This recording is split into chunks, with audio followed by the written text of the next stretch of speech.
예, 고린도후서 6장 1절에서 2절 말씀 찾으셨으면 아멘. 예, 찾으신 줄 알고 제가 먼저 한번 읽도록 하겠습니다. 우리가 하나님과 함께 일을 하는 자로서 너희를 권하노니 하나님의 은혜를 헛되이 받지 말라. 이르시되 내가 은혜 베풀 때에 너에게 듣고 구원의 날에 너를 도왔다 하셨으니 보라 지금은 은혜 받을 만한 때요 보라 지금은 구원의 날이로다. 아멘. 아멘. 예. 이번 다 같이 합독하도록 다 같이 읽을게요. 시작. 우리가 하나님과 함께 일하는 자로서 너희를 권하노니 하나님의 은혜를 헛되이 받지 말라. 이르시되 내가 은혜 베풀 때에 너에게 듣고 구원의 날에 너를 도왔다 하셨으니 보라 지금은 은혜 받을 만한 때요 보라 지금은 구원의 날이로다. 아멘. 예, 지금은 은혜 받을 만한 때, 지금은 은혜 받을 만한 때라는 제목으로 하나님 말씀 증거하도록 하겠습니다. 오늘도 옆에 분들하고 축복하면서 기쁜 마음으로 당신은 복의 사람입니다. 인사하겠습니다. 당신은 복의 사람입니다. 예, 우리 옆에 분들하고 다시 한 번 더 이번엔 하이파이브. 아싸 잘 되고 있습니다. 다시 한 번 더 아싸 잘 되고 있습니다. 한 번 더 아싸 잘 되고 있습니다. 예, 최소한 3명, 3분 이상 예, 우리 하이파이브 합시다. 예, 잘 되고 있습니다. 예, 우리 한국 컨퍼런스가 약 한 3주 정도 지금 남겨두고 있습니다. 지난주에 이제 김자옥 사모가 이제 이런 말을 해요. 많이 좀 부담스럽고 좀 힘든가 봐요. 그래서 동네에 사는 그 새 가족들도 교회 데리고 오기까지가 정말 너무 힘든데 인천 그 컨벤시아 그 컨퍼런스까지 데려가는 게 정말 너무 힘들다고 이제 그런 말을 하더라고요. 좀 많이 부담스럽고 힘들어하는 것 같습니다. 근데 이것이 아마도 이제 김자옥 사모만의 생각이나 그 말이 아니라 아마 여러분들 안에 있는 동일한 그런 생각과 또 그 말이지 않을까 싶습니다. 정말 맞는 말이고 또 어느 정도 공감할 수 있는 부분이지요. 그런데요, 이제 불과 한 2, 3년 전까지만 하더라도 우리는 코로나 때문에 사회적 거리두기를 했었습니다. 4명 이상 집합금지 해가지고 그야말로 이제 모이고 싶어도 모이지 못할 때가 있었지요. 그때는 이제 경찰들이나 공무원들이 교회까지 와서 예배드리지 못하게 막을 때도 있었었고 또 당연히 교회의 모든 행사, 모든 컨퍼런스는 할 수도 없는 그런 때가 있었습니다. 그때 2, 3년 전이죠. 그때 우리의 마음은 좀 부담스러워도 좋으니까 좀 한국 컨퍼런스를 했으면 좋겠다. 아무것도 못하고 그냥 침체되어 있고 무기력하게 있는 것이 답답했고 그렇게 멈춰 있는 것이 우리는 답답했습니다. 그리고 나서 이제 우리는 2, 3년이 지나서 다시 우리는 한국 컨퍼런스를 하게 되었고요. 이제는 한국 컨퍼런스를 하면서 예전처럼 우리에게 이제 미션이 주어졌습니다. 우린 최소한 지금 여기 앉아 계신 인원의 최소한 2배 이상 우리는 한국 컨퍼런스에 같이 가고자 합니다. 그런데 그 2배라고 하는 그 인원이 정말 많이 좀 부담스럽습니다. 그래서 우리의 마음을 좀 힘들게 하는 부분이 있을 수 있지요. 그런데 그렇게 힘든 상황 속에서도 방금 감사 말씀 들으니까 간증도 들으니까 감사하십니까? 예, 힘든 것이 감사하기로 부탁을 드립니다. 왜냐하면 그렇게 우리가 몸부림칠 때 몸부림친다는 것은 살아있다는 거거든요. 아프십니까? 통증이 있습니까? 통증이 있는 것은 조금 생각을 좀 바꾸면 살아있다는 거거든요. 우리가 그렇게 해내려고 애쓸 때에 반드시 교회는 성장하게 될 것입니다. 그러니까 좀 부담스럽고 힘들겠지만 한번 해보자는 이야기입니다. 그래도 좀 코로나 때보단 낫지 않습니까?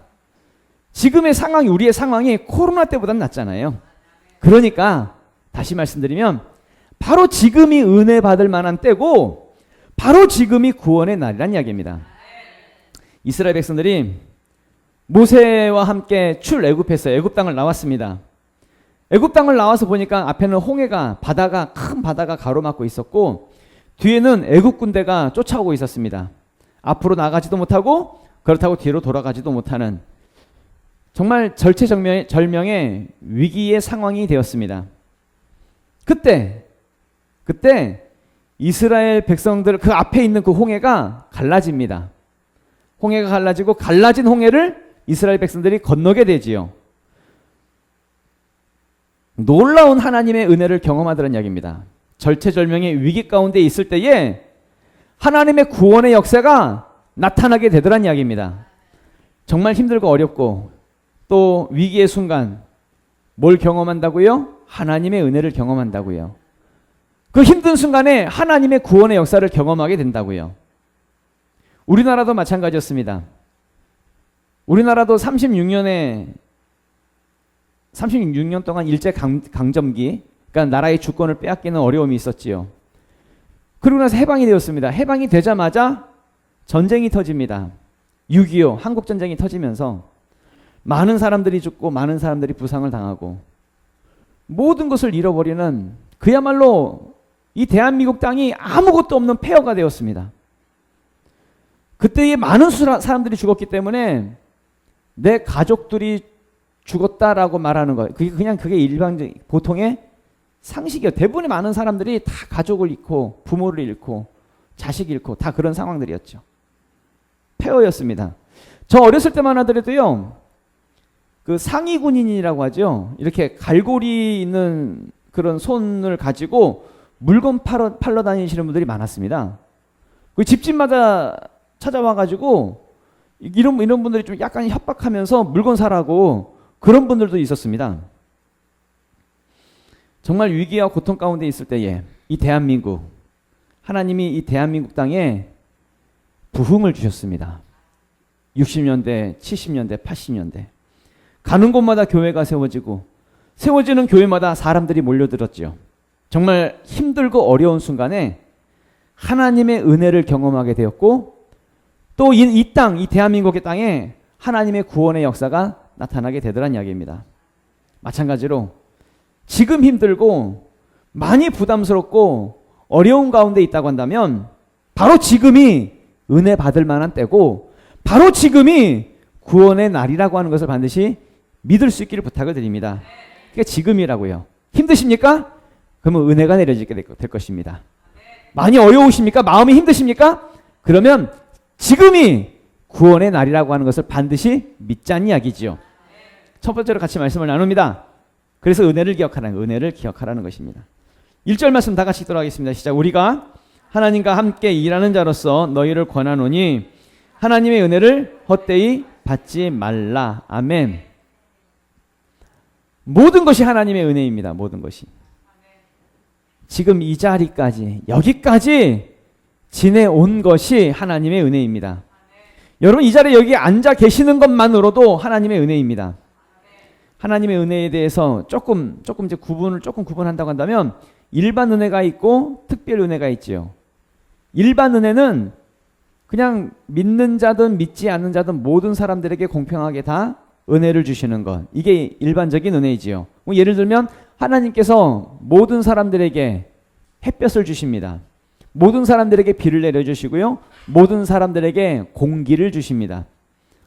믿는 사람들에게만 햇볕을 주시고 믿는 사람들에게만 비를 내려주시는 것이 아니라 모든 사람들에게 다 은혜를 내려주시는 것이죠. 이게 일반 은혜입니다.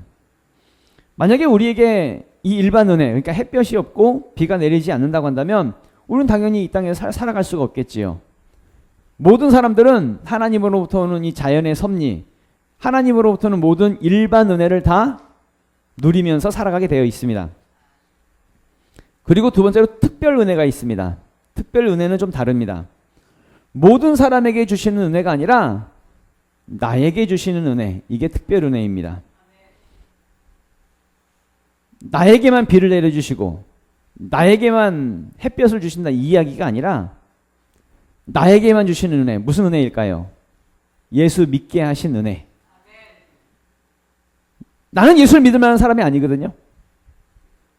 세상 사람들 다 예수를 다 믿는다 하더라도 나는 절대 예수를 믿을 사람이 아닌데 나 같은 사람에게 은혜를 주셔서 예수를 믿게 하신 것이 이것이 은혜이지요. 여러분 전에도 한번 여러분께도 여쭤봤던 것 같은데 다시 한번 여쭤볼게요. 세상에서 가장 예수 믿지 않을 것 같은 사람 누구예요? 그죠? 나 아닙니까? 나? 세상 사람들 다 예수 믿어도 나는 예수 믿지 않을 그런 사람이었잖아요. 제가 그랬습니다. 저는 누구보다 이성적이고요.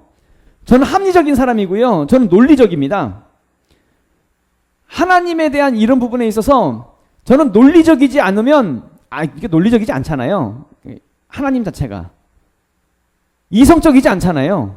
믿어지지가 않거든요. 나는 세상 사람들 다 믿어도 난 절대 믿을 사람이 아니었습니다. 그런데 하나님께서 나를 깨뜨리시더라고요. 내 마음, 누구보다 나는 강팍한 사람이고 나는 내 멋대로인 사람이고 나는 하나님보다 내가 더 정의롭고 세상에서 내가 가장 착한 사람인 줄 알았거든요. 그렇게 생각했던 난데 난 절대 안 믿을 줄 알았는데 하나님이 나에게 은혜를 주셨어요. 이 은혜가 무슨 은혜예요? 특별한 은혜, 특별 은혜. 그래서 하나님께서 나를 구원해 주시고 예수 믿게 하시고 목사까지 만들어 주셨지요. 여기 있는 분들도 다 마찬가지 아니시겠습니까? 세상 사람 다 믿어도 다 예수 믿지 않을 것 같은 분들, 여러분들 아니십니까? 그런데 그런 여러분들을 예수 믿게 하셨다고요. 이게 무슨 은혜라고요? 특별한 은혜라고요. 특별한 은혜. 만약에요, 나를 돌이켜보면 지금까지 내가 예수를 믿지 않고 있었다고 한다면 아마도 세상 비관하면서 지금 내 삶과 나의 현실과 내 상황들을 보면 우울증에 빠져가지고 거기서 헤어나오지 못하는 삶을 아마 살고 있을지도 모릅니다. 세상에서 내가 가장 불행하거든요. 내가 불행하다고 여기면서 어둠 속에서 헤매면서 살아가는 그 모습이 있지 않겠습니까? 만약에 지금까지 내가 예수 믿지 않고 있다고 한다면 아마도 나는 나 잘난 맛에 살았을 것입니다. 세상에서 내가 제일인 줄 알고 세상에서 가장 교만한 모습으로 살고 있을지도 모르지요. 만약에 내가 예수 믿지 않고 있었다고 한다면 세상의 쾌락, 세상의 어떤 정욕들 이런 거 쫓아다니면서 그게 전부인 줄 알고 아마 그렇게 살고 있을 겁니다. 세상에서 가장 쓸데없는 걸 쫓아다니면서 가장 헛된 것 쫓아다니면서 인생 다 허비하는 그런 어리석은 삶을 살고 있을지도 모르지요.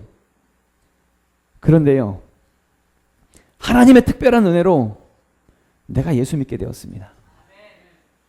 내가 예수 믿게 되었다고요. 놀랍지 않습니까? 여기 있는 한 분 한 분, 여기 계신 여러분들이 예수 믿게 되었다고요. 정말 놀라운 일입니다. 이것은 내가 예수 믿고 싶어서 믿은 것이 아니라 하나님의 은혜로 된 것입니다. 사도행전 13장 48절에 이런 말씀이 있어요. 이방인들이 듣고 기뻐하여 하나님의 말씀을 찬송하며 영생을 주시기로 작정된 자는 다 믿더라. 아멘. 하나님이요, 영생을 주시기로 작정한 그 사람들은 다 어떻게 했다고? 다 믿게 되었다고. 우리가 믿고 싶어서 믿는 것이 아니라 하나님께서 나에게 영생을 주시기로 작정하셨기 때문에 내가 믿게 되었다고. 그렇게 말씀하고 있다는 이야기입니다. 그러니까 내 공로나 내 노력이 아니란 얘기예요. 내가 뭔가 잘해서 내가 예수를 믿게 된 것이 아니란 이야기입니다. 하나님이 나에게 영생을 주시기로 작정하셨기 때문에 내가 믿게 된 것이지. 그러니까 은혜지. 그러니까 예수 믿는 것, 내가 예수 믿는 것 자체가 이게 아주 특별한 은혜란 이야기입니다. 지금 내가 예수를 믿고 있는 것은 이것도 은혜인데, 우리 선영이도 잠깐 아까 전에 얘기했지만 다른 교회 다니는 게 아니라 우리 지명교회 다니는 거, 이게 더 놀라운 특별한 은혜라고 하는 걸 반드시 믿을 수 있기를 부탁을 드립니다. 왜냐하면 정말 하나님의 비전을 알게 하시고 비전을 위해 살게 하신 이 우리 교회를 통해서 정말 하나님의 비전대로 살 수 있도록 인도하신 것, 이건 정말 하나님의 은혜라고 밖에는 다른 것으로는 설명할 수가 없다는 이야기죠. 그러니까 모든 것이 정말 은혜란 이야기입니다. 두 번째로, 그러니까 은혜를 헛되이 받지 말라는 것입니다. 1절 말씀 다 같이 다시 한번 읽겠습니다. 시작. 우리가 하나님과 함께 일하는 자로서 너희를 권하노니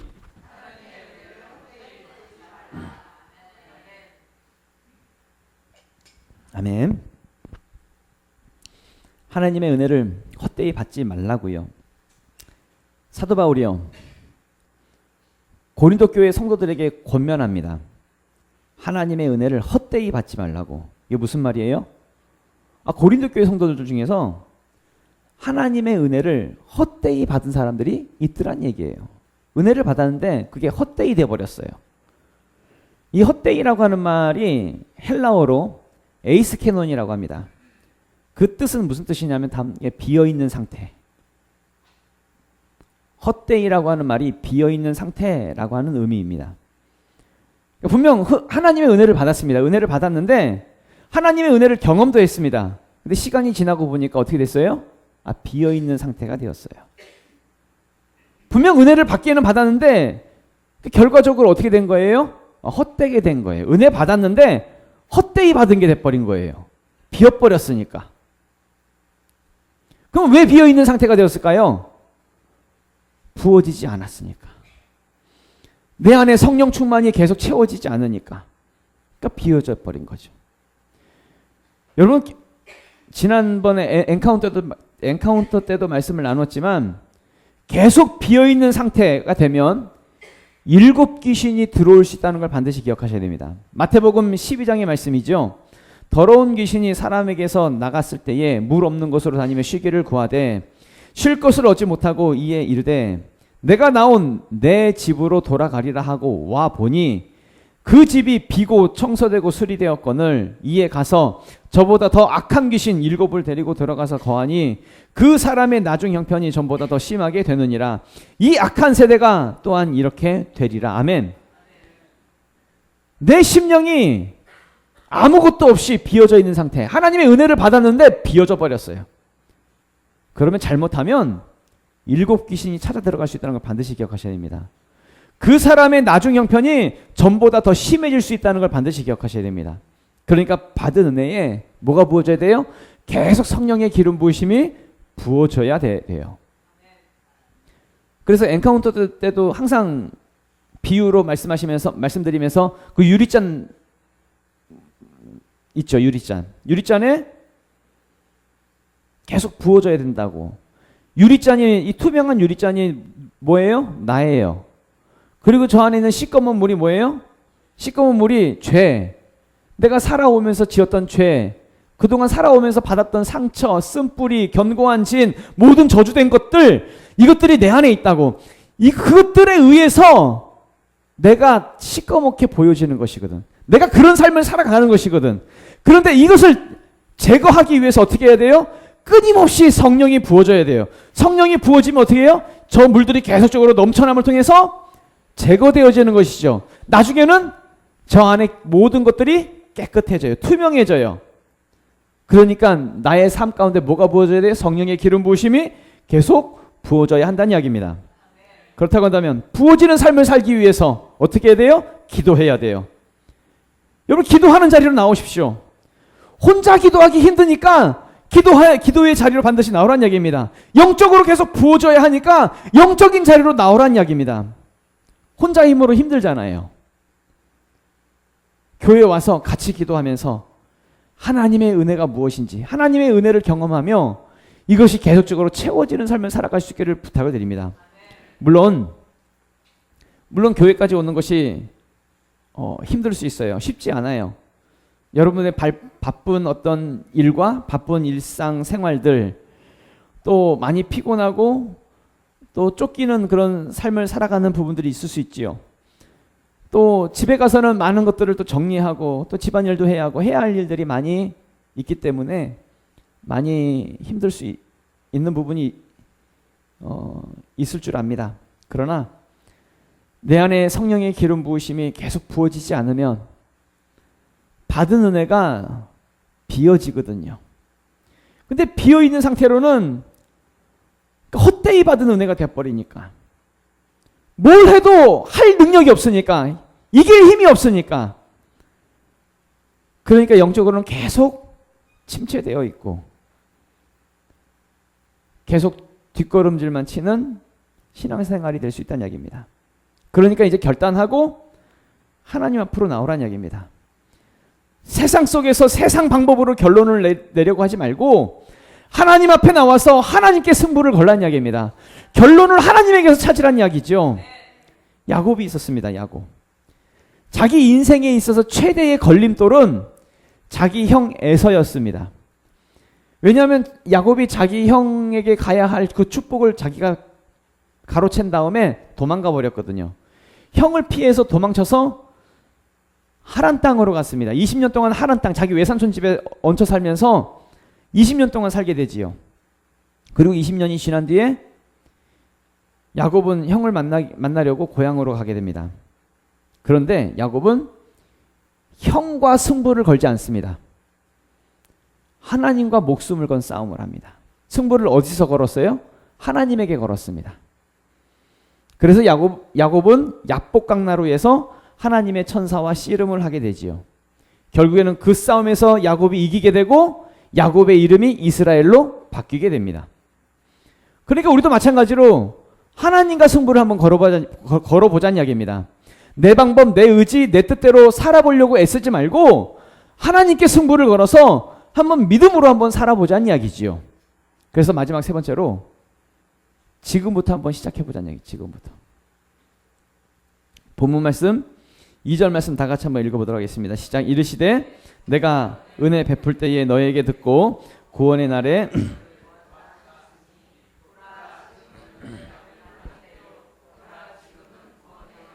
아멘. 지금이 은혜 받을 만한 때이고 지금이 바로 구원의 날이라는 것이죠. 성경은 은혜와 구원에 관한 문제에 대해서 말씀할 때에 과거로 말씀하지 않습니다. 예전에 뭐 은혜, 예전에 구원 이렇게 말씀하지 않습니다. 또 나중에 받을 은혜, 나중에 구원 이렇게 말씀하지 않습니다. 하나님의 은혜와 구원은 언제예요? 바로 지금이라는 거예요. 지금. 지금이 은혜 받을 만한 때고 바로 지금이 구원의 날이라고. 아주 가끔 가다가 다른 교회 다니셨다가 우리 교회에 가끔 오시는 분들이 아주 가끔 계세요. 근데 그런 분들 이야기를 들으면 대부분의 분들이 과거의 신앙을 말씀을 많이 하세요. 과거에 예전에 내가 큰 교회에서 뭐 성가대를 했었다고. 어떤 분은 자기가 예전에 전도사도 했었다고. 내가 큰 교회 다녔을 때 뭐 이런 일도 하고 저런 일도 하고 하면서 막 많은 일들을 했었다고. 뭐 이런 말씀을 하세요. 예전에 어떤 분은요, 처음 만나는 자리에서 자기가 40일 금식을 2번 했다고. 이렇게 말씀하시는 분도 계셨어요. 나 깜짝 놀랐어요. 와, 예수님도 한 번밖에 못 했는데 40일 금식을 2번이나. 와, 정말 너무나 훌륭한 믿음을 갖고 계신, 너무나 대단한 분들인데 그분들의 공통점이 있어요. 공통점은 과거 이야기만 하시더라고요. 과거. 그럼 조금 바꾸면 과거에는 훌륭했는데 지금은 아니라는 얘기죠. 지금은. 대부분의 많은 분들이 과거의 신앙생활만 이야기해요. 그럼 왜 그분들은 왜 과거만 얘기할까? 지금 형편없으니까. 그러니까 과거를 이야기하지. 지금 충만하면, 지금 내가 충만하면 지금을 말하지 않겠습니까? 지금 내가 하나님 안에서의 충만하고 내가 하나님과의 어떤 하나님으로부터 오는 은혜가 충만하면 지금을 말하겠죠. 지금을. 악한 마귀는요, 이렇게 많은 사람들에게 과거에 묶여 살도록 만들어버립니다. 과거에 묶어놓고 지금을 보지 못하게 해요. 그래서 과거에서 벗어나지 못하도록, 거기서 헤매면서 살도록 그렇게 만들어버리더라는 이야기입니다. 오늘 본문 말씀, 방금 읽었던 2절 말씀은요, 바로 지금이 은혜 받을 만한 때고 바로 지금이 구원의 날이다 라고 말씀을 하고 있죠. 이걸 기억하셔야 됩니다. 그러니까 우리는 지금이 중요합니다. 지금 은혜 받아야 합니다. 그리고 지금이 구원받을 만한 최고의 기회다라고 하는 것을 반드시 믿을 수 있게 부탁을 드립니다. 여호수아서 14장에 보면 갈렙의 이야기가 있어요. 하나님께서 갈렙의 나이 40살에 가나안 땅에 대한 비전을 보여주십니다. 그리고 갈렙의 나이가 지금 85세가 되었습니다. 이제 갈렙의 나이 85세에 하나님께서 보여주셨던 그 땅 앞에 이제 왔습니다. 그리고 그 비전을 붙잡고 이제 갈렙은 싸움을 시작하려고 합니다. 여호수아서 14장 10절에서 12절 말씀에 갈렙의 말이죠. 이제 보소서 여호와께서 이 말씀을 모세에게 이르신 때로부터 이스라엘이 광야에서 방황한 이 45년 동안을 여호와께서 말씀하신 대로 나를 생존하게 하셨나이다. 오늘 내가 85세로 돼 모세가 나를 보내던 날과 같이 오늘도 내가 여전히 강건하니 내 힘이 그때나 지금이나 같아서 싸움에나 출입에 감당할 수 있으니 그날에 여호와께서 말씀하신 이 산지를 지금 내게 주소서. 당신도 그날에 들으셨거니와 그곳에는 아낙 사람이 있고 그 성읍들은 크고 견고할지라도 여호와께서 나와 함께 하시면 내가 여호와께서 말씀하신 대로 그들을 쫓아내리다 하니. 아멘. 갈렙은 나이가 85세가 되었습니다. 근데 자기의 상황을 탓하지 않아요. 내가 너무 늙었어요. 내가 너무 힘들어요. 그래서 너무 어려워요. 못하겠어요. 이렇게 말하지 않습니다. 아니면 내가 과거에 옛날에 이랬는데 내가 이제 힘 좀 썼는데 막 이러면서 과거에 내가 이랬는데 이렇게 말하지 않아요. 갈렙은 하나님께서 나에게 주시겠다고 하는 그 땅 그 비전 봤다고, 내가 그 비전 붙들었다고.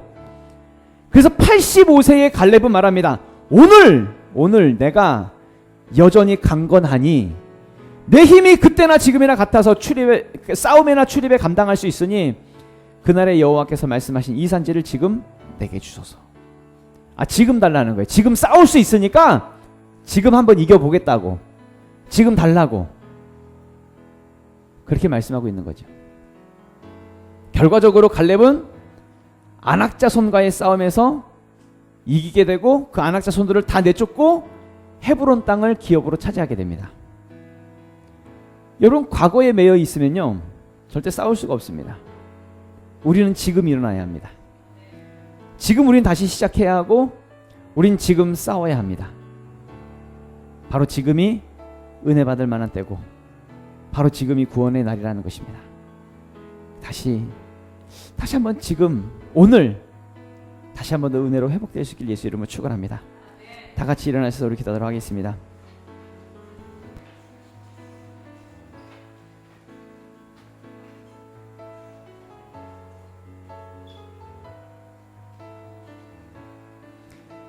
기도하실 때에 하나님, 내가 받은 은혜, 하나님께서 주셨던 그 은혜, 하나님을 알고 내 안에 모셔드렸던 그 은혜, 그 은혜를 헛되이 만들지 않겠습니다.